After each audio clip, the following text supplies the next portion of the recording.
Pejo nami leke benebe jua fondo yaura uletri aben keke wivo etongwa ye chami Abdoulaye Biochane kudo etawo odogo le amedro zempe novotel le kutonu nke na ye odogo le globe kapomo diare e wona yeyere o la sodo anyi ne dodopo hame ke yo wa be donti magbanyi be o la yo sukuru bio boja na donti ro yo la be bodo afiri o do minyambe coronavirus le jume yena ye o so enu le yobe i resultat so do anyi nyawo ekeare chami do pe ke ye le po imo yeye mo nyamu be zazagbo chami do pe ameton ke we be le donu sukuru be nyame kwa kudo do pere ke ye le penku do le yolana ye ndejo le juame a yola no sisi obe enyagbari wa we so gbe so doju ye de susu akaka ye so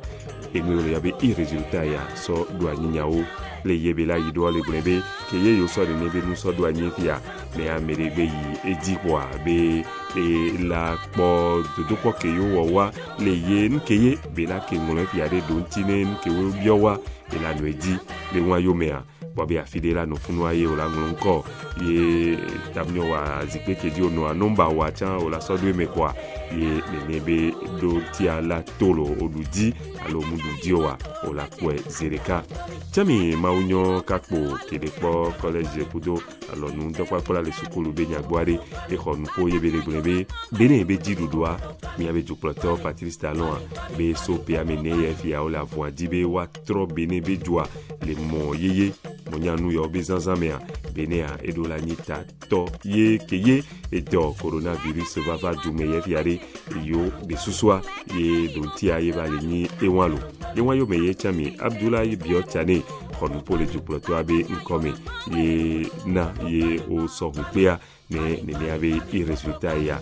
keye lana ye o to kwade ya e to kwa hamelo ke sukuru vio ya lo do didi ya ne ogbeyi ejikwa kudon ke yo la bio wantia ogbene do emekwa nko wa laze ye enu e bodu ntia e laze zereka e ogbagbenbe walana ye o ma avec po agbito wa bodu afile banyibe donti bo olea be enwaya ngbale emeolo le kosira ya meke ye miabe soja de wefia onao ekalo sojo be akweke ye le tofoare funwaye o odini abe enule miabe wabe hasoso mewe atungwa ke ye hopakla le funu ye le totolo wagbeto gbanvo adre eye ona ekaya le kura ke ba ya zame ye o odini abe enu ye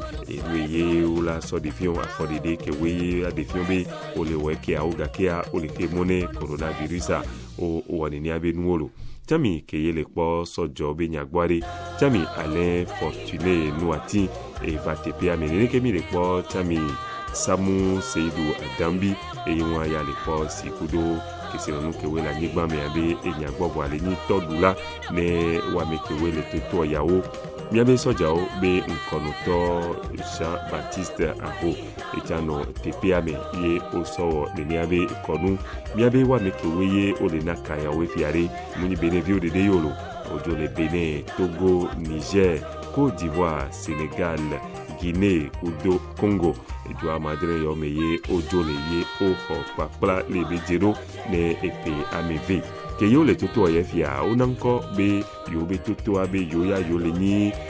soja ke yo le be suri tenalo Bertrand Selo be ebe nko ye le tane yo do miabia mekewe ho papla le asoso me we negwan va yi gboye we atongo yo va le toto wa me we negwan me aye soja ke le ni suri tena ya Bertrand Selo ele voix eku vayue yena yene benkongba buowa wa mewe le to ya wa le globe Bertrand Selo benkwa eye lene yobe e hasosomea keye o hokpakpla ne pe ameveyo le ye o lateno soja doaro le ye o lateno de wabia fo hame le tube zanzambe modi ye ba no sediro le yodo la do bubune wabe ju hame doa ye o va le ho ekado ekadi ye bia bianya be le ye nu ido le funu ni sodeya enkonoto deka Mathieu Jesu eye honupo tutugma iso hunpe ane wonawo be ejojina yinto be enwe yo topa kola sope ameve yo wefia be yo le wenu fo eglono be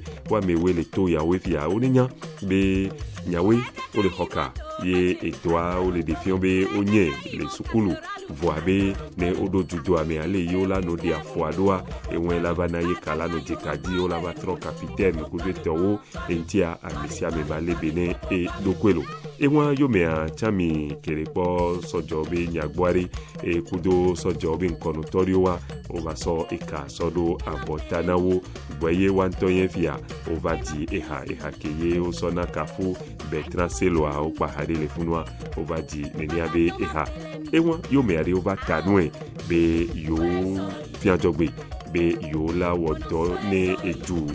yoto kaka ne va hiabe yo la so yo do kwesa vochan yo la wedo soja eye yoni boye mi va se berebe eha o bo nouvelle o va di neniabe eha miabe keye o weke a o keke mvoare wa meke weye o otuto po e yo po be wa wele ni miame ton ke wele nko ware o va nawo enu ke weye wa ten so dojijo eno ne wa ten so powe ne amepetiawo le funwa mi le po soja ke wele toto yo fia wa me asu lieutenant Sadat Dankoro Arnaud Somapo Dieudonné Chabi kudo nyonu tutumato a Lucrèce Natabu wawo ye o na nous c'est bien qu'on avait cadeau et les via on a les funwalo ye so dojijueno voyez on va zon awafo ye va yi wa mekewe le toto yo kudo amelio kewe potoni pakola holi azan yo dia wa pata on va zon awafo chami eve kewe benya muglo le tepia meare chami fortune no ati kudo seidu atambia o hodun pour le globe dijwe de benyine bene do sukulu ya keye o so le planu so jo kewe le ni sous-officier ya be eva tro sukulu gande le Afrika wezepe ya mojona le duo mevana be do la gba le bene e bani enu kekre bene be e jualo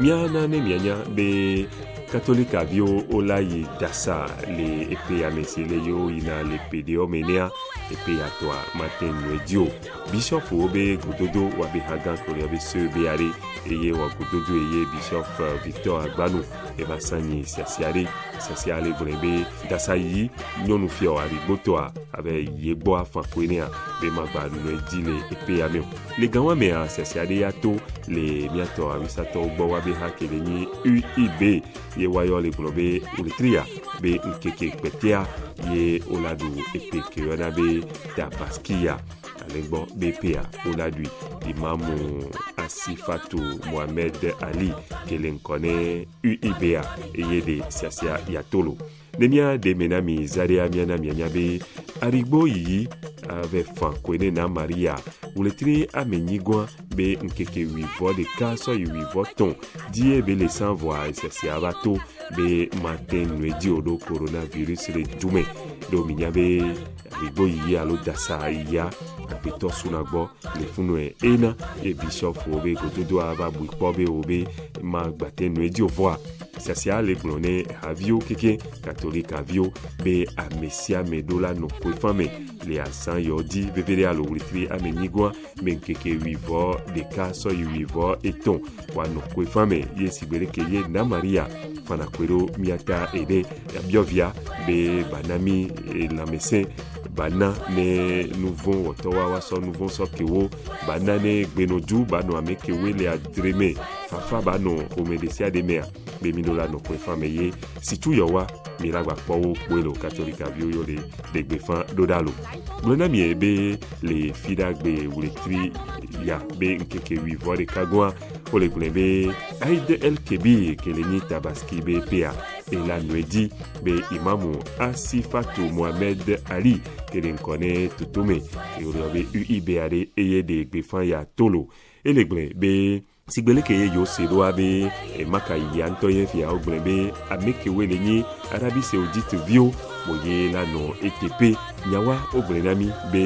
le Arabie Saoudite ya le Afrika be julio meya be wakwata obado décider be kura kenyi wulitri abe nkeke wivo evegwa eye lenyi nkeke tujugmane wulitri koyona be Zulhijja elenye wulitri we vegwa le miato wisato be azangle be omadi ye oleglembe le wulitri amea ye odola wo gumekpe kenya matongwa nawo le islam to kelenye makaiya le funga me ale makaiya le doa eye mi global yiwa yo le global wulitri abe nkeke ama sire kegwa keye le sogbeku mi abe wulitri ama gregwa be nkeke gbagwa be o lawo nu yana be wakfa Arafat Ronaldo pere le funwa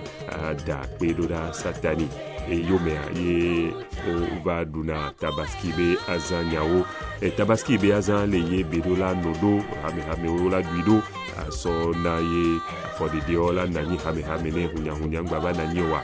obe yoda wulitri abe nkeke abe gbangon abe siasiade lagbato nkono to ala gbon le ye epea la yido voade pedia o so tabaski be pea so de do wulitri amadregoya be nkeke betialo le wulitri amadregoya be nkeke we adegware chami kewe le po la nyinyi be nyagbo ajododo be nyagbo kudo ega be adaka be nyagbo le bene be anyigbadia o sanyi siasiade keye le glombe azin soso dugodo ava bene be anyigbadia be ogbeni ni abe enu azava iviriare apeto yao akpo evayo nyakaka do towo le wulitri yabe nkeke wivo de kagwa branda kevayi be ya de nyame enu enti be kudo asotwe dia apeto akpo le glombe so epewe atwe ye fiyo de siasiade to le wulitri we vegwa be nkeke we ton epe akpe eveti atongwa lo yebele glebe enu keweye kudo kokolonti abo kudo to kakaso di azindia be ogbeni ni abenu kukuva bene be anyigbadi kudo eto keyoyo ganwa mebe grippe aviaire nti bene ni abenya ekpoto lekwe fifi abe azinde woyo pobe amedio kuva bene be anyigbadi neni abazinwa omuto edenu ye watendo po akpodabe enu jonu ye onyimo enwayo mea eleglombe enuve yebele gle alobela tengle le ejuvionti tutugban yele nyibe keye neni abia zian muto afie yebela to ye dokito la kpodabe enunyu ebenyine juvio dua mava gble nu le wanti o mabe yo le vonvombe ejuvio va du neni abenua etorio la kwabato le benebe anyigbadi coronavirus ye le gble nu va le yoya yo npo vokudu ewon wa yo magba gble fi bia mo la doazi yende la kwabato ena ye azinyowa ole gbebe omado juameo evego le glombe yo kwabe keye azinwa edekewe do juamewa wabe sasa le juamea le gble nu le ameweye le nyi nene abe yobo kokolo ye odonazi yo sana le benebe anyigbadi amedo no yimi abe asiomea ola kwabe azikewe jo le jugodo ya wefia aziabe gban o donné yo yana be plateau an be ola kwa kotokun de ka ku biejeve alo kotokun de ka ku biejene keye amewe le sele bene be anyigbadi wa wayo sana de ka ku fan alo de ka ku bieje asi de kene ewena ye ameye le nkone akwekere po la nyinyi be nyagboare apeto yawo akpo ele glembe dirudwa eva de tobenu keye kudo azintia azin yawefia be yodola wa fun kudwe ameye le po ajododo be nyagbo ebe alozea apetɔ Jean Bernard Favi ele globé depuis abe yo glone yo tovo ye odoa siome ye ledia nini abe noane nyibe amede ele kwazia so dugodo ye tonu gome kaka ye va so doasia ne asike abe ese la don etone ele nyibe kakpa mebe nya temba so emefalo kojorodo be nya mia so vo mia be gododo ya mianya be kuda uletri ya be nkeke wivo evegware le agbome benebe joabe dodo medefia obe ola hokpe ne kojorodo ne ejuvio kojoro togan procureur adima Khalifa di Mila ki ye le funwa eye yo nyakaka do towo le branda uletri ya be nkeke wivo de kagwa ye le nuja yidwa ele de meno be uletri ya be nkeke wivo evegwa ye yola to kojodi kaka so ye uletri amenyigwa be nkeke we evegwa enya amegban ye ntie kojo aja kodo ye